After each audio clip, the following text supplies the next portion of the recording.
Nafasi ya kwanza tulifunga, nafasi ya pili tukafunga.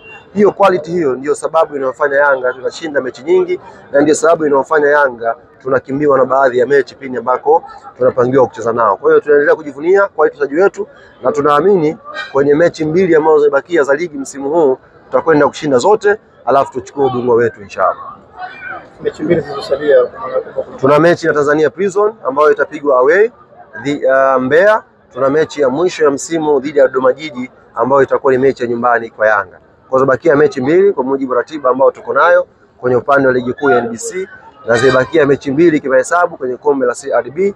Kama tukishinda mechi ya nusu finali Jumapili dhidi ya JKT, maana tutaongeza na huo mchezo wa pili kufika finali. Kiujumla Yanga tuna mechi 4 kufunga msimu wa 24-25 inshallah.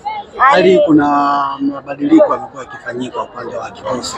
Sasa kwa Dennis Nkane tumeona mapinduzi kiwango chake, lakini pia hii leo amepata nafasi ya kucheza na namna kiwango chake kinaongezeka tu. Unaweza kutuambia kwa jinsi wewe ambavyo unamuona Dennis Nkane?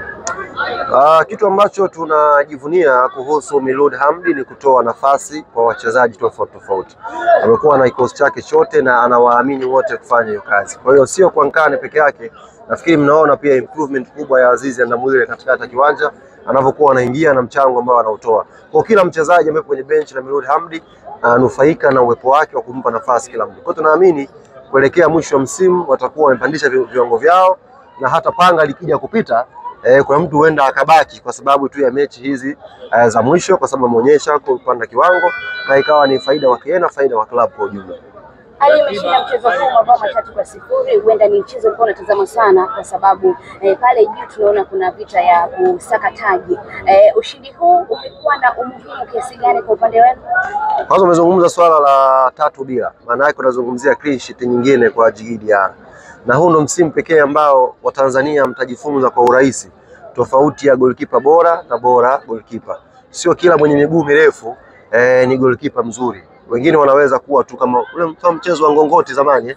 Yes. Kwa kila mwenye miguu mirefu mkasema ni goalkeeper mzuri. Kwa Djigui Diarra msimu huu atakwenda kuwafunga midomo wote waliokuwa na doubt kuhusu quality yake. Hauwezi kumfananisha Diarra na magolikipa walenga ufunge, ama goalkeeper hawezi kufika daraja ambalo liko nalo Djigui Diarra. Kwa tunaamini ushindi wa leo huu ni maalum pia kwa Diarra kwa sababu tumepata clean sheet nyingine muhimu, na ni serious sasa tunatafuta pia hiyo tuzo ya goalkeeper bora wa msimu.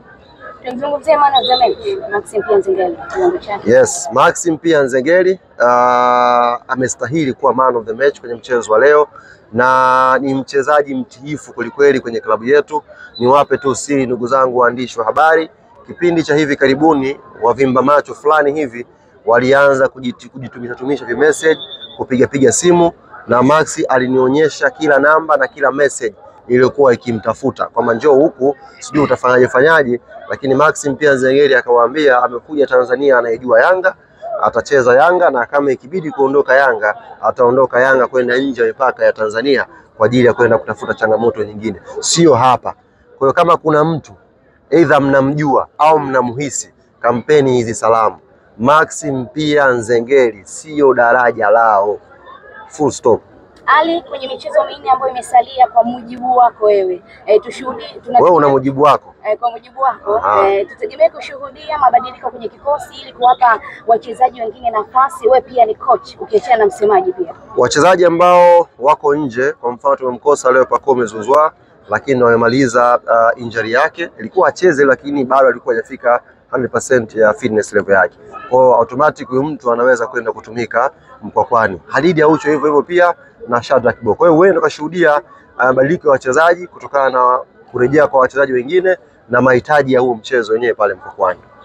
Msemaji, tuzungumzie kiatu cha ufungaji. Tunaona wachezaji sasa Dube tayari wanafunga, lakini Mzize ambaye anagola kiatu sasa, unajua kiatu cha ufungaji bora kinaweza kuwa changamoto, kwa sababu sisi tunapambana tufunge magoli mazuri, kuna wenzetu wanapambaniwa kufunga magoli ya kutenga. Sasa inaweza kuwa ngumu. Kama mtu kila siku anafunga penalty, anaweza kuwa top scorer kweli, lakini hawa kina Dube kina tumwambia wafanye kile ambacho mastreka bora huwa wanafanya, kufunga magoli ambayo hata watoto wadogo wanaofuatilia NBC Premier League wanaweza kutamani kucheza nafasi ya ushambuliaji. Huwezi kuwa top scorer kwa mpira unawekwa pale umesimama wapinzani wamesimama, kipa kasimama, alafu wewe ufunge. Hawezi kuwa top scorer mnayo. Kwa hiyo